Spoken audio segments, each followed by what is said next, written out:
Bienvenidos tu noticiero ENAR Noticias Internacionales. Suscríbete, activa la campanilla y mantente informado de lo mejor en noticias. Esta es la información del día de hoy. Urgente. Cae el muro de la mentira. Comienza el derrumbe del chavismo internacional. Bukele acaba de anunciar que duplicará su megacárcel, y esta vez irá también por inmigrantes criminales de Estados Unidos. Mientras tanto, Daniel Noboa aplasta sin piedad a Maduro, desnudando su democracia de cartón ante el mundo. La presidenta mexicana Claudia Sheinbaum se hunde en su propia hipocresía. Critica las elecciones de Ecuador, pero aplaude con cinismo el grotesco fraude chavista. ¿Quién la toma en serio? En Nicaragua, la dictadura Ortega Murillo se desmorona lentamente, sin poder contener el descontento ni ocultar su debilidad. En Perú, caen los Humala, aliados ideológicos del chavismo, en un golpe demoledor a la red de protección internacional del régimen venezolano. Y como si fuera poco, los terroristas de Hamás y aliados ideológicos del chavismo colapsan por la asfixia económica impuesta por Israel. Sin dinero, sin respaldo, sin salida, Nayib Bukele, el presidente de mano dura de El Salvador, planea duplicar el tamaño de su megacárcel, el centro de confinamiento del terrorismo, una fortaleza gigantesca que ya aloja a más de 15,000 prisioneros, incluidos más de 200 inmigrantes deportados desde los Estados Unidos. Este ambicioso plan, revelado a Kristi Noem, secretaria de Seguridad Nacional de los Estados Unidos, durante su visita en marzo de 2025, refuerza la cruzada implacable de Bukele contra el crimen. La prisión, inaugurada en 2023 y promocionada como la más grande de América Latina, es el emblema de su enfoque despiadado, encerrando a miles en condiciones brutales. Su notoriedad creció en marzo de 2025, cuando absorbió a 238 venezolanos y 23 salvadoreños, acusados de vínculos con el Tren de Aragua o la Mara Salvatrucha, enviados por la administración de Donald Trump en una polémica oleada de deportaciones. Bukele presume de las medidas de alta seguridad que aíslan a los reclusos del mundo exterior, pero organizaciones de derechos humanos, la mayoría de ellas financiadas por el infame progresista George Soros, denuncian abusos generalizados, destacando casos como el de Kilmar Ábrego García, un salvadoreño deportado por error y ahora atrapado en una batalla legal que ha llegado a la Corte Suprema de los Estados Unidos. Trump animó a Bukele en una reunión en la Casa Blanca, sugiriendo que la cárcel podría albergar no solo a inmigrantes, sino también a criminales locales nacidos en los Estados Unidos, bromeando que Bukele podría necesitar 5 prisiones más. Los Estados Unidos ya han pagado a El Salvador $6 millones para mantener a 300 migrantes durante un año, un acuerdo que según sus críticos genera dudas sobre su legalidad y moralidad. No se trata solo de combatir pandillas. Es una demostración de poder que alinea a El Salvador con la agenda anti-inmigrante de Trump, mientras consolida su imagen de líder inflexible.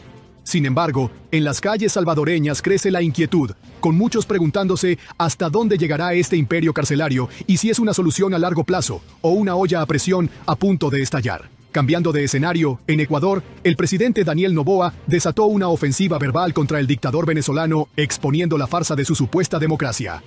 Recién reelegido el 13 de abril de 2025, con 1 millón de votos de ventaja sobre la izquierdista Luisa González, Noboa no se guardó nada. Maduro, que se aferra al poder mediante elecciones amañadas, tuvo el descaro de calificar el proceso ecuatoriano como un fraude horrendo. Noboa respondió con precisión quirúrgica. ¿Qué credibilidad tiene un hombre acusado de innumerables irregularidades para mantenerse en el poder dirigiendo un régimen dictatorial, totalitario y represivo? La victoria de Maduro en 2024, con un supuesto 52% de los votos, según su Consejo Electoral Servil, sigue sin verificarse, sin resultados detallados publicados debido a un supuesto ciberataque. La réplica de Noboa dio en el blanco. Maduro debería primero transparentar sus propias elecciones, ampliamente condenadas por los venezolanos y la comunidad internacional. El proceso electoral de Ecuador, pese a las quejas de desequilibrio de la vicepresidenta Verónica Abad y de opositores de izquierda, fue validado como limpio por observadores de la Unión Europea y la Organización de los Estados Americanos.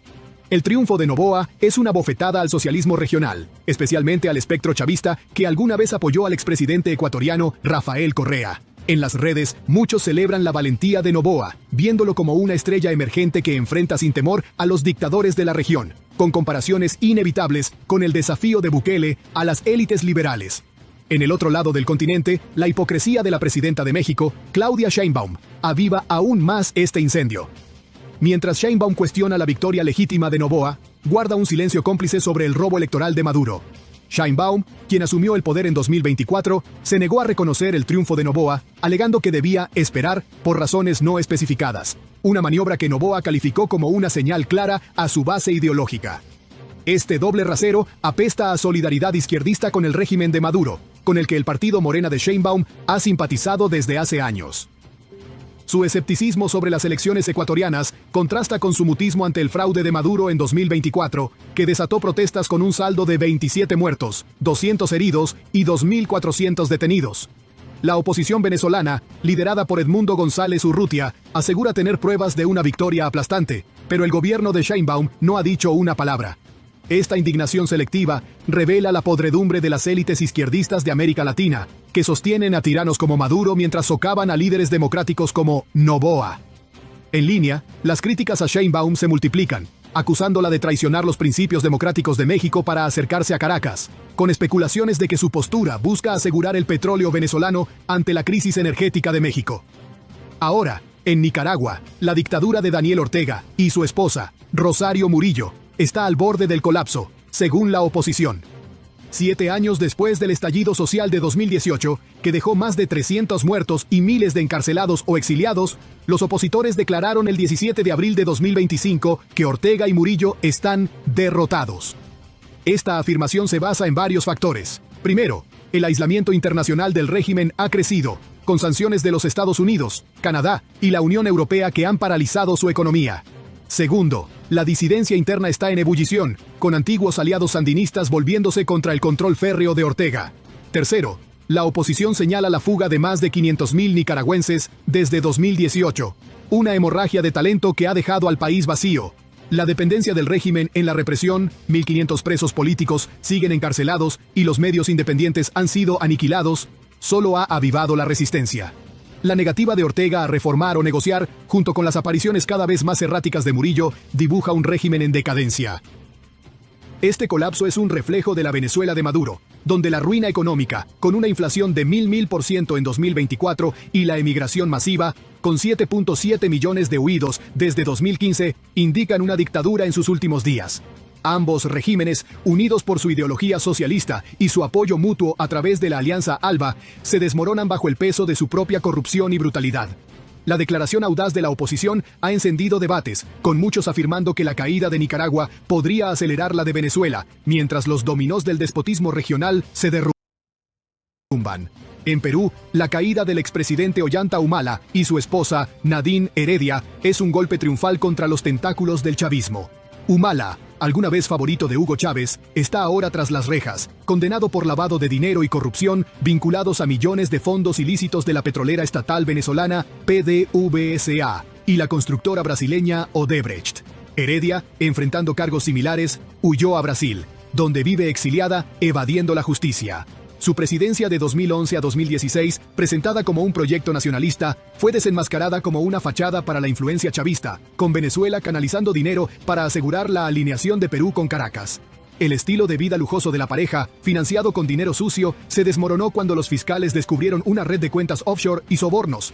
La sentencia de 19 años de Humala y el estatus de fugitiva de Heredia son un rechazo contundente a las redes socialistas que alguna vez dominaron América Latina.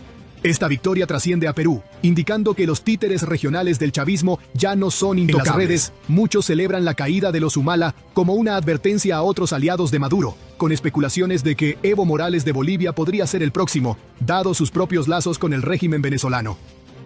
Por último, en Medio Oriente, Hamás, el grupo terrorista que comparte su ideología con el chavismo, está al borde del colapso económico gracias a la implacable asfixia financiera de Israel. Para abril de 2025, la estrategia israelí de congelar cuentas bancarias de Hamás, interrumpir sus canales de criptomonedas y atacar sus fuentes de financiación iraníes y cataríes ha dejado al grupo sin oxígeno.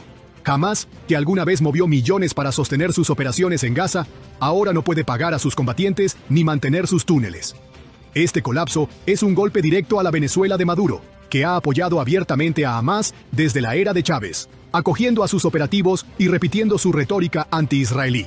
En 2019, Maduro recibió al líder de Hamás, Ismail Haniyeh, en Caracas, consolidando lazos que incluían presuntos esquemas de lavado de dinero a través de PDVSA.